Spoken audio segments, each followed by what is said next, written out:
देख रहे हैं प्रेजेंट कंटिन्यूस, और कल को हम यदि रिवाइज करते हुए मानते हैं तो वहां पे हमने पढ़ा था प्रेजेंट इंडेफिनिट। वहां पर हमारी कोष्टक में दी हुई जो क्रिया है उसको परिवर्तन करके लिखना है। यदि वाक्य आपका सिंपल सेंटेंस में आता है तो वहां पे आपको वर्ब में एस और ईएस का प्रयोग करना है, और यदि आपका सब्जेक्ट बहुवचन है, प्लूरल में है, तो वहां आपको करना है एडजेक्टिव जो वर्ब है वो आपको लिखनी है।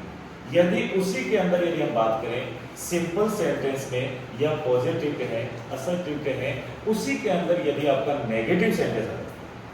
तो वहां पे हमें क्या करना है, डू और डज, उसके बाद नॉट लगा के वर्ब के फर्स्ट में। ये बात उसी में है, इसमें प्रेजेंट इंडेफिनिट। यदि उसके अंदर कोई नेगेटिव सेंटेंस आ गया, कोष्टक में नॉट लगा के वर्ब दे दी, जैसे नॉट टीच, और सब्जेक्ट आपका ही आ गया, तो वहां पर क्या हो जाएगा, he does not teach, teach only, क्योंकि टीचिंग तो कंटिन्यूस में जाना है। तो यहां आज हम पढ़ रहे हैं प्रेजेंट कंटिन्यूस। प्रेजेंट कंटिन्यूस के अंदर आपकी हेल्पिंग वर्ब क्या हो रही है, इज, एम और आर, और मेन वर्ब के फर्स्ट फॉर्म में आईएनजी का प्रयोग। तो यहाँ पे यदि हमारा सब्जेक्ट एकवचन है तो हमें हेल्पिंग वर्ब जो यूज करनी है वो क्या होगी, इज। यदि हमारा बहुवचन है तो हमें आर, और यदि आई है हमारा सब्जेक्ट तो एम का प्रयोग करना है, और वर्ब के अंदर हमारी फर्स्ट फॉर्म में आईएनजी का प्रयोग। ये हमारी बात होती है। जैसे ही आपसे ये कहा जाए कि प्रेजेंट कंटिन्यूस के अंदर इसको चेंज करके लिख दो, यदि किसी टीचर ने आपकी हेल्प की और कहा सेंटेंस देख के काम करो, इसके अंदर आप प्रेजेंट कंटिन्यूस का प्रयोग करें, ठीक है, तो वहां आप तुरंत समझ जाए कि या तो हमें इजेमार प्लस मेन वर्ब की फर्स्ट फॉर्म में आईएनजी का प्रयोग करना है जो ब्रैकेट में दी हुई वर्ब हो,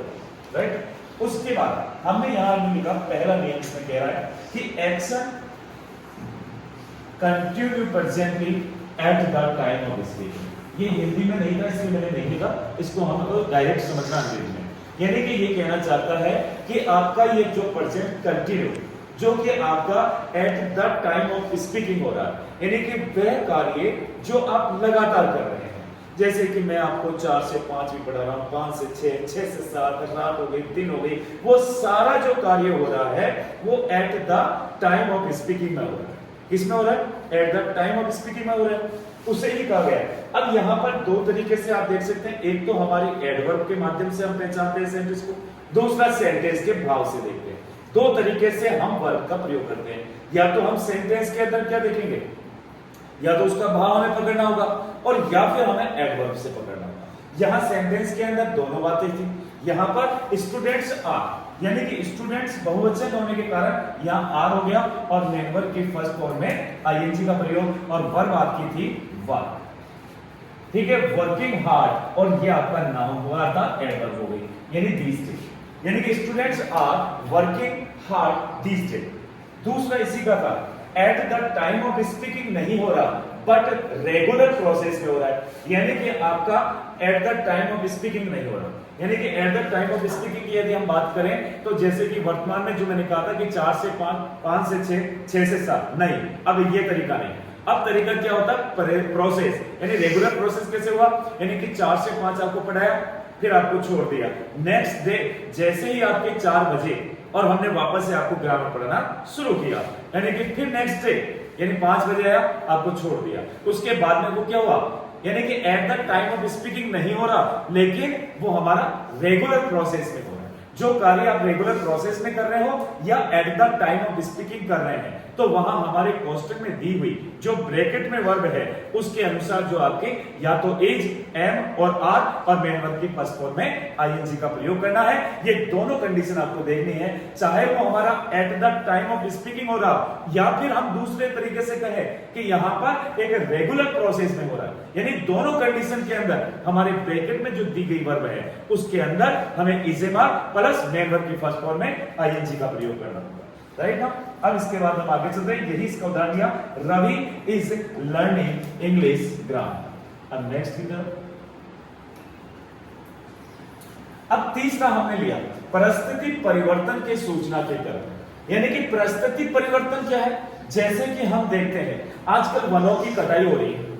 पेड़ों को काटा जा रहा है। अब उस पेड़ों के काटने के बाद जो हमारे आम जीवन में उसका उपयोग किया जाता है, जैसे बेड, सोफा, टेबल, क्या हो रहा है, यूज हो रहा है ना, जबकि वो क्या है, पेड़ों को काटना, लकड़ी का होना, लकड़ी से ये चीजें बनना। ऐसे ही चाहे हमारा लोहा है, लोहे के हमारे होते हैं, उसी के अंदर चाहे हमारी खिड़कियां या अलमारी, टेबल, क्या है, यानी कि परिस्थिति के अनुकूल जो बनाई जाने वाली वस्तुएं वो परिस्थितियों के अनुसार, जैसे इसमें उदाहरण दिया कि the ice is slowly turning into the water, जो हमारा बर्फ है वो धीरे धीरे क्या है, जल में और पानी में पिघल रहा है। यानी परिस्थिति परिवर्तन के सूचना के क्रम में भी हम इस्तेमाल प्लस मेन वर्ब की फर्स्ट फॉर्म में आईएनजी का प्रयोग करते हैं, राइट ना। ओके, उसके बाद बारंबारता वाले, चौथा पॉइंट कहता है बारंबारता वाले कार्य जो वक्ता की चिड़चिड़ाहट को दर्शाता है। जैसे कि माना कि क्लास के अंदर कोई ऐसा विद्यार्थी होता है जिसको रोज कुछ ना कुछ कहना पड़ता है, क्योंकि वो उसकी आदत है और टीचर के नॉलेज में होता है कि वो क्लास का एक अपवाद छात्र है। ऑलरेडी जैसे ही वो एंटर होता है पीरियड लेने के लिए, टीचर के माइंड में है कि कहीं ना कहीं वो कोई ना कोई गलती कर रहा है, और वो यही कहेगा सर इसने मेरे साथ ऐसा कर दिया, सर मेरे साथ ऐसा किया, यानी कि वो चिड़चिड़ाहट को दर्शा रहा है। जहां ये वक्ता की चिड़चिड़ाहट को दर्शा रहा है, इट मींस वो लगातार यानी कि कंप्लेंट करता रहता है, शिकायतें, सर आज ऐसा हुआ, आज इसने मेरे साथ ऐसा किया। तो टीचर को ऑलरेडी मालूम है कि जाएंगे क्लास में, फिर वो कहेगा सर आज मेरे साथ इसने ऐसा कर दिया, वो क्या हुआ, यानी कि वो बराबर कंप्लेंट करता जा रहा है। तो निश्चित है कि उस बात पर कोई गौर भी नहीं करता है। तो वहां इस कंडीशन में भी आपका प्रेजेंट कंटिन्यूअस का प्रयोग किया जाएगा।